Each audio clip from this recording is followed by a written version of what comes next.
السلام عليكم دعوة على صوت هذا.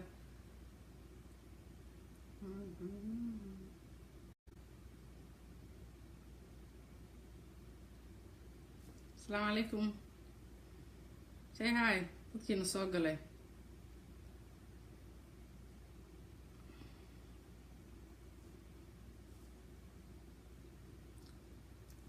soo dhawaada guys. Thank you Hanaad, waa mahadsantahay.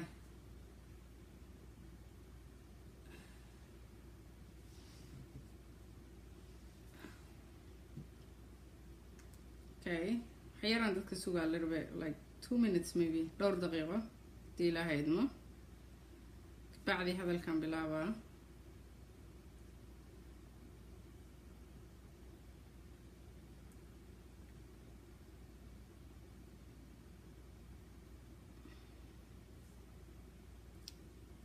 waxba iisoo qormaayaane dadka hi maa dhahosiin.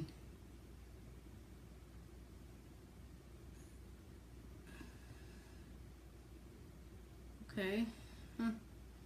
waxba ma ii muuqdaanba wax iisoo galaayo ma lahan, marka kanaa isku dayaa inaa waxa ka akriyo haddii ilaaha idmo.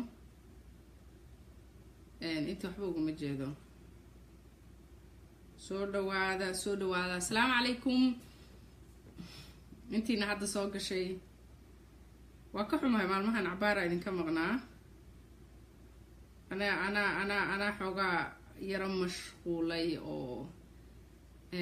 waxyaabo personala igu soo kordhay, marka aadaa mashquul u noqday. gaarigaa iga halaabay, maraykanka gaariga markuu kaa halaabo shida aada u fara badana la dhex galaa. marka waxa waaye waxa maraykanka gaariga kaa halaabo waa lugaha allaha kaa gooyo camal. but other than that insha allah soo dhawaada. waxaan rabaa inaan ka hadlo arrintii qaxootiga. ayuu madaxweynuhu wuxuu saxiixay talaadadii mid cusub, executive order, amar madaxweyne oo cusub. marka markii January uu soo sameynayay madaxweynaha travel banka muxuu ahayto xadidaada socdaalka ee cusub uu saarayay wadamada qaar ee Soomaaliya ku jirto. arrinta qaxootiga waxay ahayd 120 maalmood, midda kalena waxay ahayd 90 maalmood. talaadadii ayay dhacday midii 120 maalmood 4 bilood ahayd. marka wuxuu soo saaray waxyaabo sharci cusub ayuu soo saaray. sharciyada cusub uu soo saaray marka 11 wadano gaar ah ayuu gaar u faquuqay oo Soomaaliya ku jirto, Syria, Iraq ay ku jiraan.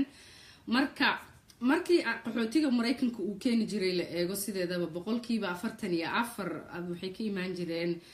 wadamadaas 11 ah oo gaarka loo istaajiyay ayay ka imaan jireen. marka ayagu wuxuu yiri waxaa la gelinayaa 90 day screening, 90 maalmood oo hor leh oo ka badan qaxootigayaasha kaleeto oo wadamada kale ka imaanaya ayaa la sii baarayaa. marka taas maxay noqon kartaa waxyaabo aad u fara badan ay hadda eegaan. waxyaabaha ugu badan ay eegaan dadka qaxooti homeland security-ga waxaa kamid ah social media-da, baraha bulshada oo kaleeto ay dadka ka eegaan. waxay kaloo sameyn doonaan la yiri faro horle ayay dadka qaar ka qaadi doonaan. waxaa laga yaabaa xitaa dadka qaar ay leeyihiin oo laisla dhexmarooya inay xitaa dad ka tirsan homeland security-ga ay u diraan wadamada dadkan ay ka imaanayaan oo kaleeto si ay baaritaan guud oo hor leh ay usii sameeyaan. marka dadka wadamadaas ka imaanaya waxaa lagu sameyn doonaa wax la dhaho case by case-kana la eegaa. haddii case-kan uu la dhaho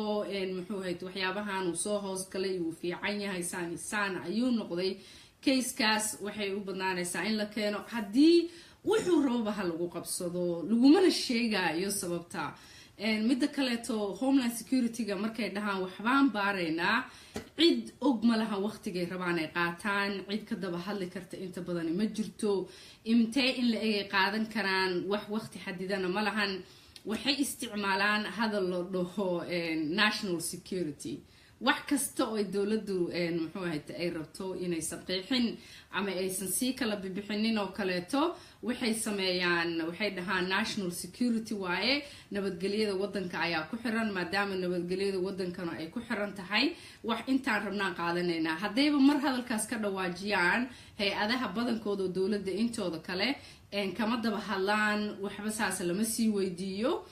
marka taas ayaa arrintii qaxootiga kusoo korortay dib ayaan rabaa inaan ugu celiyo mar kale hadhow waa la weydiin doonaa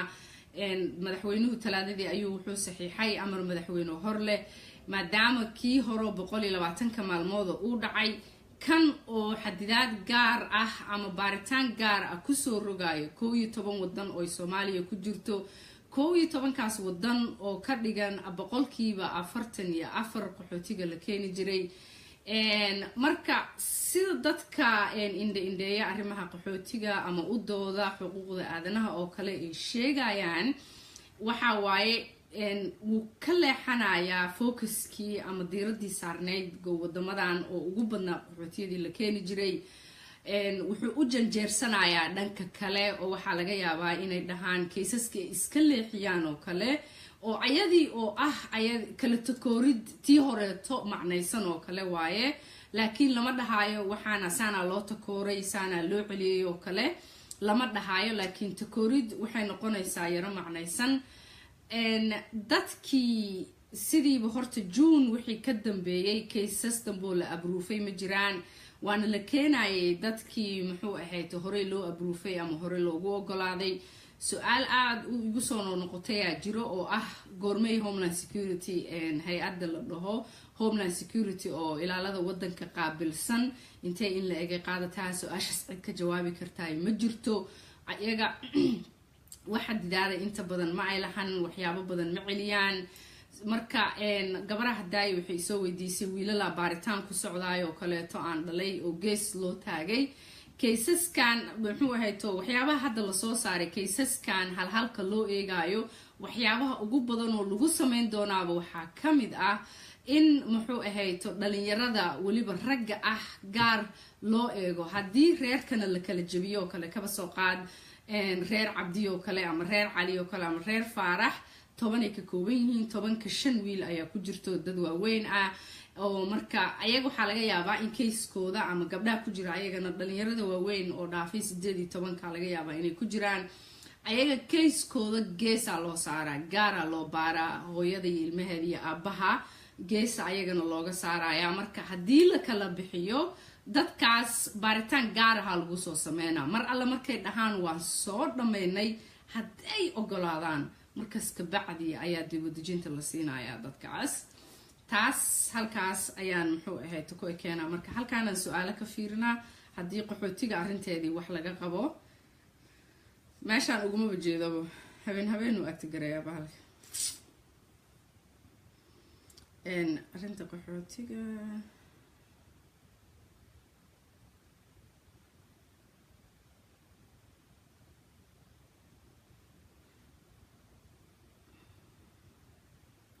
هذا mahadsantihiin waxa maleena arinta qaxootiga waa la fahmay marka waxaan u gudbayaa qofkii su'aal qabo gadaal ka soo gali fadlan hadhowti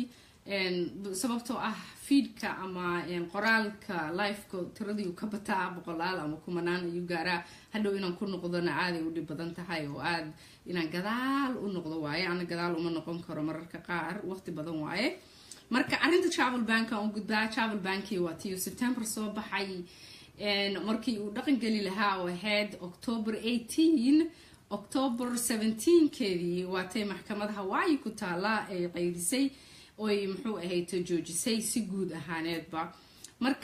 marka gobolka Hawaii uu codsanayay in laga hortago amarka madaxweynaha oo travel bank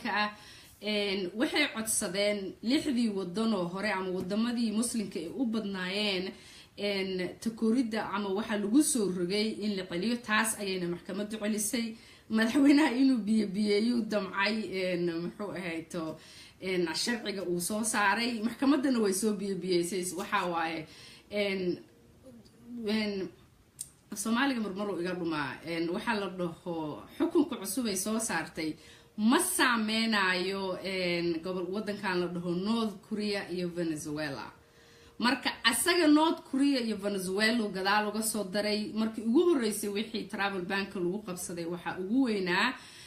muslimiintu takooraya muslimiinta marka dawladda hadal raqiis oo aan shaqeynaynin inay keeneen oo anaga waaba kana hadda waddan muslim ahayn wadamaan muslim ahayn ayaa ku jira taas oo wax aan aad u sii caga badnayn marka maxkamadana sidii ay dawladda markeedii hore ay wax u soo saartay ayadan u soo saartay oo wadamadii hore bas ayay ka celisay kamaysan celinin wadamadan kaleeto marka taas dawladda sidii u soo biyeysay xukunka ayaa celintiisana loo soo biyeeyay oo Hawaii waxay codsatay wadamadan kaliya Venezuela iyo North Korea maysan codsanin in qaybta saameynaysa in la celiyo mid kale waxa ayadana celisay meeshan la dhaho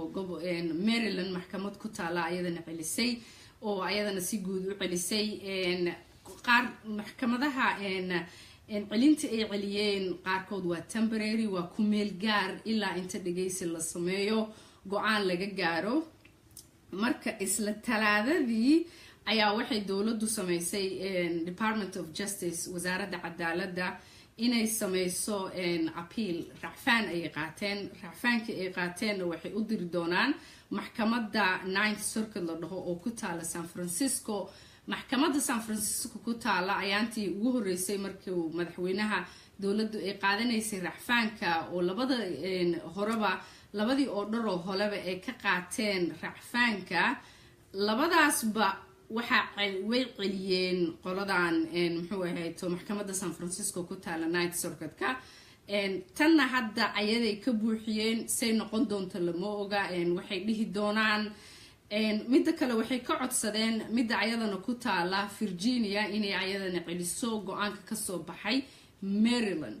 marka wali taas aan u maleynaa inay qoreen laakiin tan San Francisco codsiga ay ka codsanayaan taas waa la buuxiyay talaadadii ayay buuxiyeen maanta waa khamiis talaadadii ay buuxiyeen marka hadduu go'aan ka soo baxo waa idin la soo socodsiina haddii la idmo marka celinta la celiyay madaxweynaha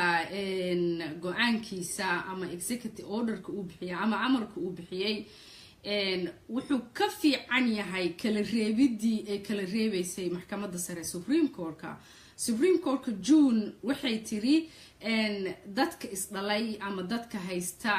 xiriir la taaban karo bona fide relationship dadkaas kaliya waa inuusan saameynin oo qayb ay dhaqan gelisay qaybna way celisay laakiin markii kayskii gadaal uu u noqday oo mid cusub la soo saaray oo maxkamadihii hoose federaalka ahaa uu ku laabtay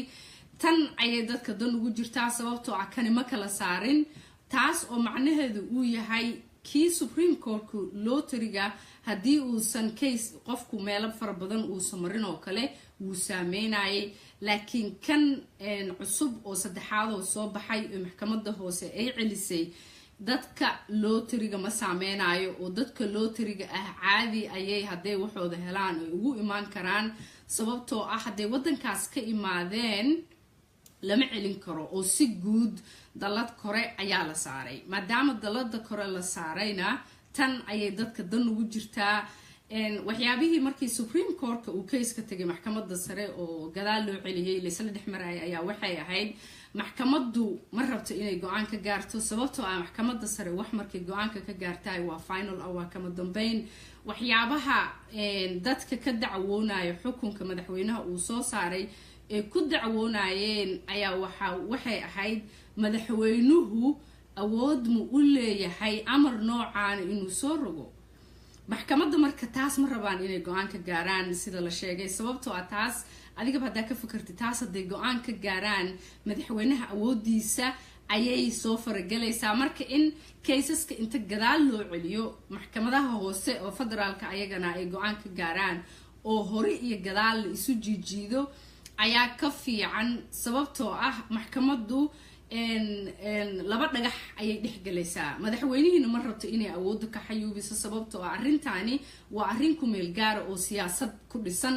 arrin ma ahan muxuu ahayd oo sii jiri doonto hadda kaba soo qaad madaxweynahana 4 sano hadduu dhamaysto madaxweyne kale uu yimaado waa politically charged muxuu ahayd decision waa go'aan siyaasad sidiisaba ama xasarad siyaasadeed ku salaysan waa go'aan ku meel gaar madaxweynaha uu soo saaray marka awoodda muxuu ahayto madaxweynaha inay wada xayuubiyaan ay u xayuubiyaan wax kumeel gaar ah macno ma sameynayso sababtoo ah waxaa laga yaabaa madaxweyne kaleeto oo laga yaabo wax la taaban karo oo xaq uu leeyahay ama fiican u isticmaalayay ayay saameynaysaa hadhowtii marka sidaas darteed in inta gadaal loo celiyo maxkamadaha hoose iyo ku dambe ay isla dhexmarmaraan oo la isku celceliyo oo wasaaradda cadaaladda iyo dadka iska daba warwareegaan ayay dantu ku jirtaa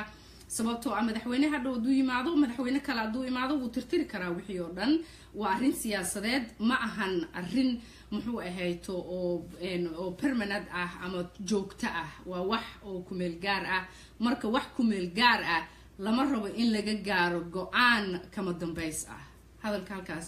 ayuu intaas ayuu ku eegyahay marka lamisi waraalsi dhooha waxa kaloo meeshaan aan kusoo qoraan fiirinayo lamisi qofkii su-aal haddii weydiiyeen dadka intaan ka fiirinaa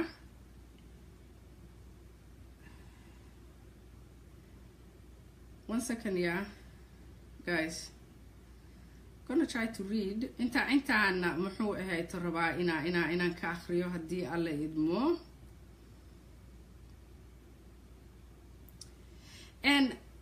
su-aalaha fadlan markaan waxaa idiin sheego si muxuu ahayd isku duubnaan ah ayay muxuu ahayd ayay uga hadlaysaa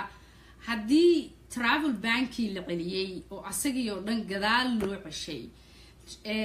waxay saameynaysaa wax kasta oo soo hoosgalaya haddii la kala saarsaaro oy dowladda kala saarsaarto anna waa idin kala saarsaara macnaheeda maxaa waye haddaa xaasu dacwoonaysay haddaa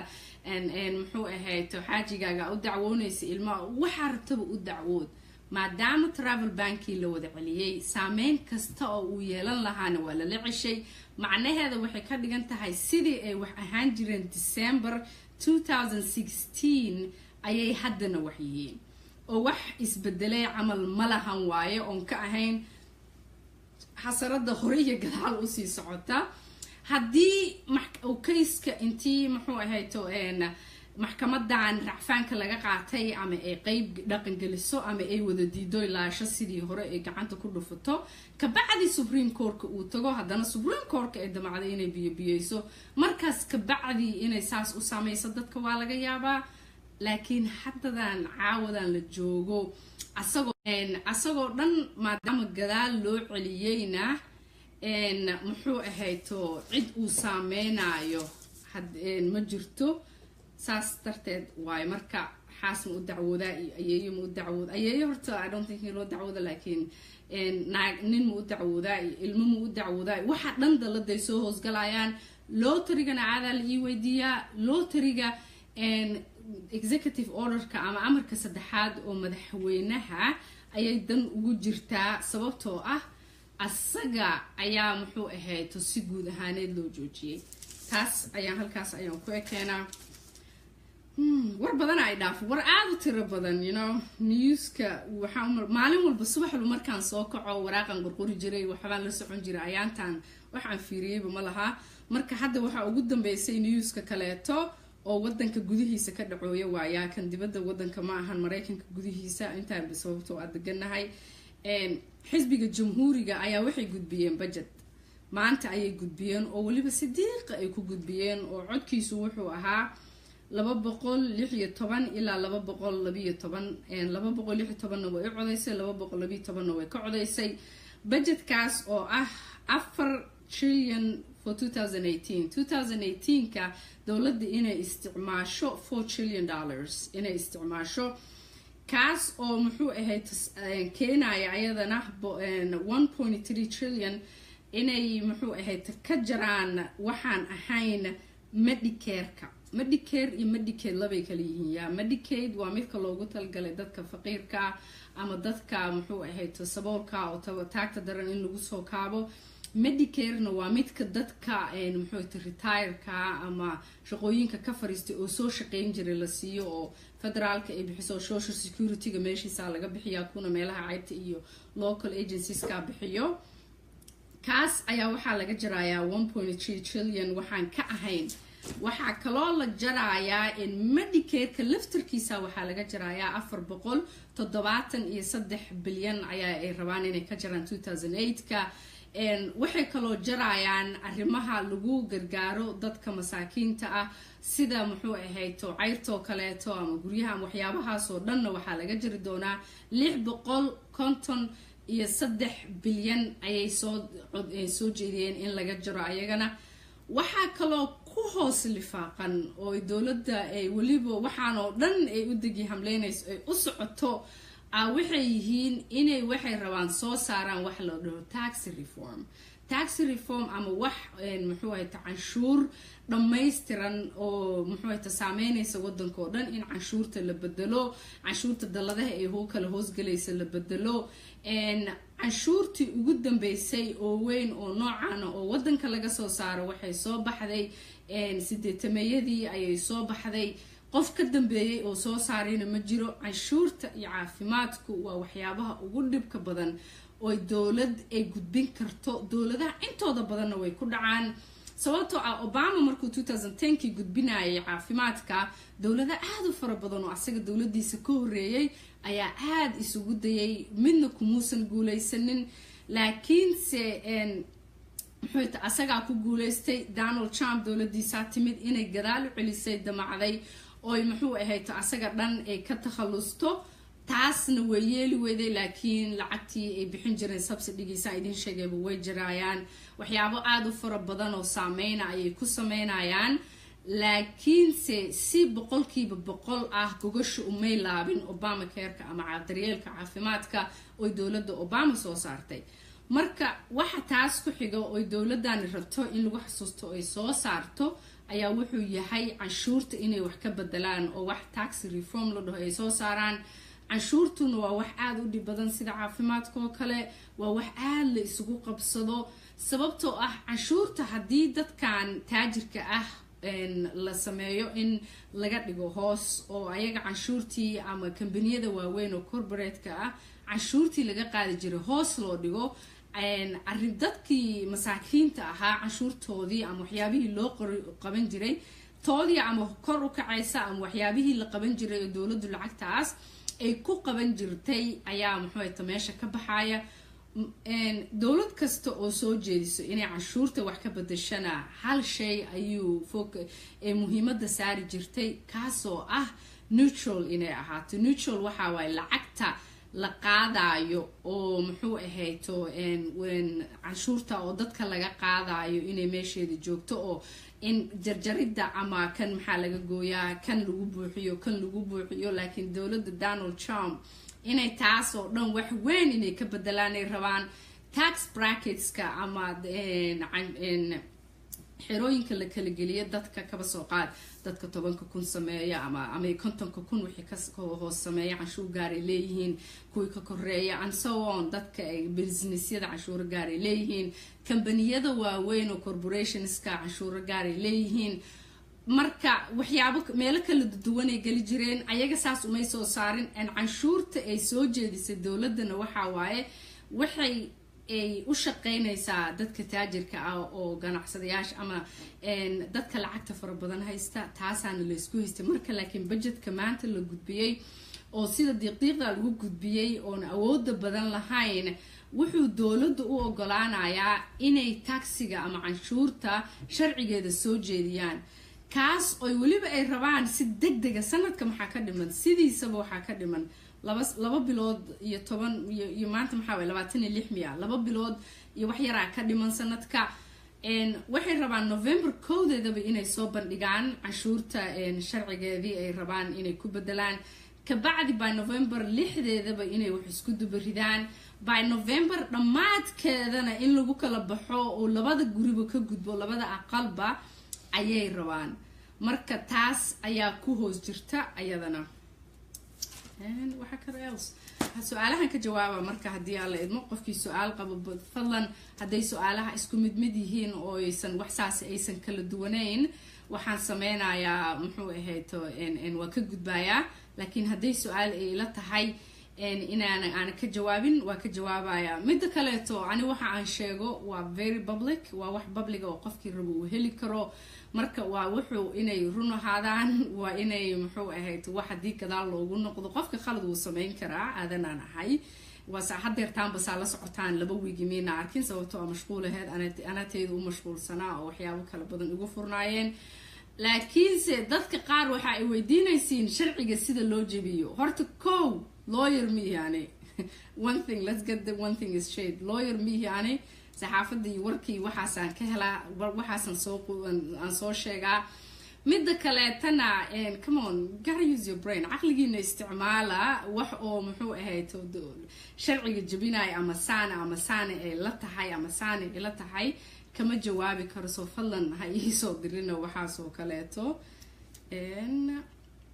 midda kaleeto arrinaan rabaa inaan sheego lawyer qof ama ayaan hore raacay marka lawyerkii waxay u maleeyeen lawyerkii waxaan uu ogaa lawyerkii waxaan lawyer sideedaba lacag retainer la dhahaa la siiyaa waraaqa saxiixaysa lawyerka aduu ku shaqeeya lawyerka aduu adigu ku shaqeeyo wax alla waxa uu sheegtid sharciyan ma sheegi karo waa sida dhakhtarka ay adiga wixii idin dhexmaray confidentiality wax la dhahaa jiro lawyerka always ogow inaad muxuu ahayto uu adigu ku shaqeeyo marka hadaa rabtid inuu wax ka kala xaal mastuuriyo oo wax ka kala dabaro oo wax ku kala hagaajiyo lawyerka loo sheegaa lawyerka la tashtaa lawyerka waxa lacag u siinoosaa inuu sharciga uu ku hagaajiyo inaadan wax fiican ku samaysatid always ogow lawyerku dawladda uma shaqeeyo aduu ku shaqeynooya muxuu ahayd waxaaga dhanna inuu ku hagaajiyo asaga ayaa mas'uulka taas ayuuna lacag ku qaatay always remember that so I'm gonna try ina halkan wax ka jawaabo okay telefonkayga markuu upgrade jira la gaaray 1 second ya guys soo badateen saas dhan ma igu xisteen sorry guys cabaara idinka maqnaay 1 second I'm gonna try to answer a few things here the phone keep crashing crash garanaya telefonka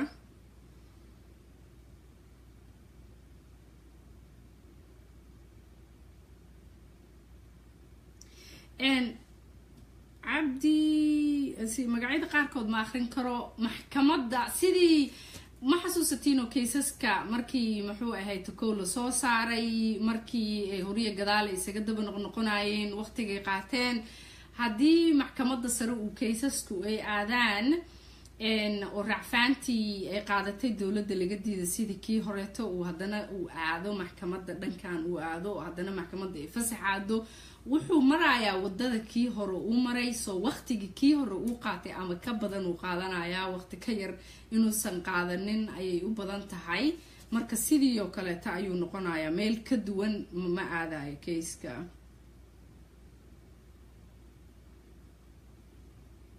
yes Hussein run waaye lawyerka iyo qofka uu u shaqeynayo waxa ka dhaxaysa laakiin lawyerku sharciga kuma jabinayo laakiin wuxuu ku raadinaa wax la dhaho loophole saa uga dulboodi lahayd waxaan ama sidii aadan adion sharciga la jabinin aad meeshii geesta kale oo aad ka mari lahayd so thank you that is true 100% true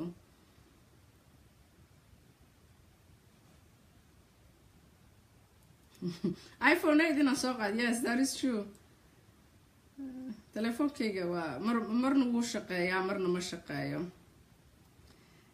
update horaan u galiyay meesha intiisa badneed oh thank you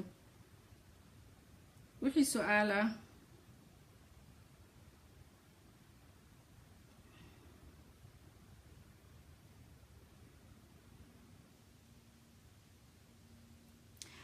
kelimada oo liibaan ay weydiisay ma fahmin walaalka oo intuu joogaa ma ku fahmin saacadii abay waa mahadsan tahay marka sug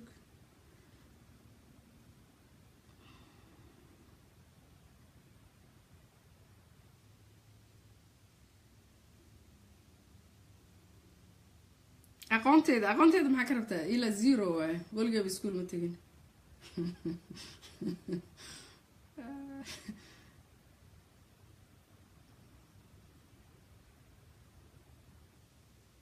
green cardka sidiisii wax iska bedelay malahan waa lagu baxaayay kii labaad buu ma saameyneynin oo samarkii wixii ka horeeyay iyo muxuu ahayto passport Soomaaliya oo kale green card wuxuu ku ogolaanayaa inaad fiisa u baahanin marka wadanka Mareykanka ku soo noqonaysid sababtoo aad ganaasha haysataa marka waxa ku bixi kartaa waxa la dhaho travel documentiga waxa ku bixi kartaa passport wadanka ka timid ah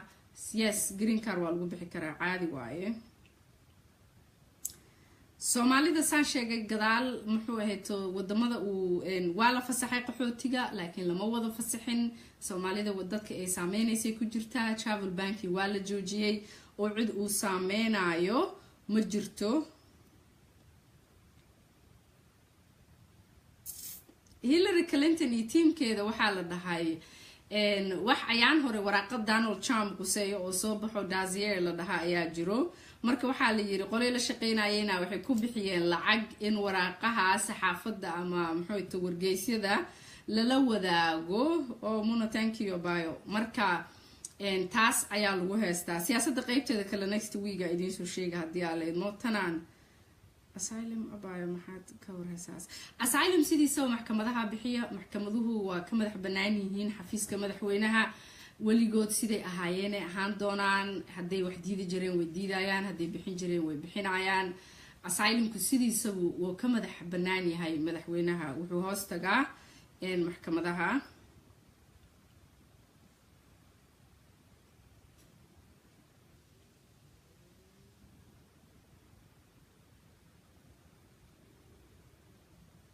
Okay, Liban, if you drive in su'aasha hadhowta ii soo dir insha Allah hadhow waan kaaga jawaabayaa sababtoo ah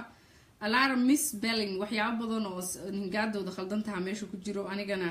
si fiican uma fahmin marka hadhow ii soo dir insha Allah work permit-ka sidiisii waa wax iska bedelay malahan wax oo ka bedelmay malahan oo sidii uu dadku ugu shaqeyn jiray qofkii la siin jiray wixii lagu siin jiray lagu siiyaa yes gulwade ha kayo fiise karta waraqa la buuxsada waxa loo diraa safaaradda ku taala DC dadka ama qofka ku sameynaya ama muxuu ahayd dawladda ayada lacag badan ma qaadato laakiin shaqadeeda tira badan meel aad tagaysa ama aad buuxsanayo ka bacdi website-kooda gal Kenyan Embassy-ga DC ku taala fiir meesha DC inu ku yaalaan waxa kale u baahan tahay warqad in lagaaga soo diro Kenya qofku marti qaadaya marka saas Kenya visa ka rabta yes ma bixi kartid deportation ka ICE way isbedeleen oo hadda ciyaalkii bixitaa waxay kala baxooyaan muxuu ahayd isbitaalada gabar yar xitaa la sheegay maalin horeeto oo isbitaalka agtiisa markii qaliinkeeda ay sugayeen oo muxuu ahayto ay qaateen marka yes dad aad u fara badan ayuu saameynayaa deportation ka ICE okay one second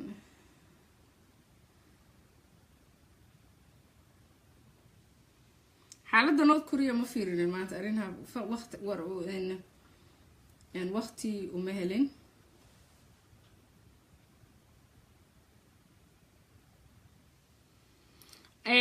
حسن lawyer kaaga la hadal walaal muxuu hayto hadii lagu siiyay case-ku approved uu yahay oo lagu ogolaaday waa wax oo sugid awaaye waxa muxuu tahay isleedahay ma ahan waa lagu diidi doonaa ama lagu siin doonaa ma ahan lawyer kaaga weydii always lawyer ka adoo ku shaqeeya su'aalaha ka tirabadi wax u qor maxaa lacagta u siinay adoo ku shaqeynaynin muxuu hayto asaga weydii laakiin wuu soo socdaa Soomaalidana usually one thing anaga reer guuraaya nahay waxa roobaado oo ariya dhalo geela dhalo saasan ku soo wada kornay all of us inteena badan marka waxa naga dhan degdeg waaye like Mareykankana ama wadamada casriga inta badan wax degdeg kuma shaqeeyaan waqti ayay qaataan sideedana dawladba horta time ay qaadataa dawlad dhaqso laga soo dhamaado ma jirtaba adduunka guys gadaal ugu noqda videoga mar dhaw waa joojina insha Allah waqtigeyga ugu dhamaaday gadaal ugu laabta wixii oo dhan waan daboolay arinta si guud aan u daboolay marka fadlan waqti aad u fara badan aan galiyaa waxa dhageyso ana wixii ka jawaabay gadaal haddana private message uga ma jawaabi karo So let me check. Good night.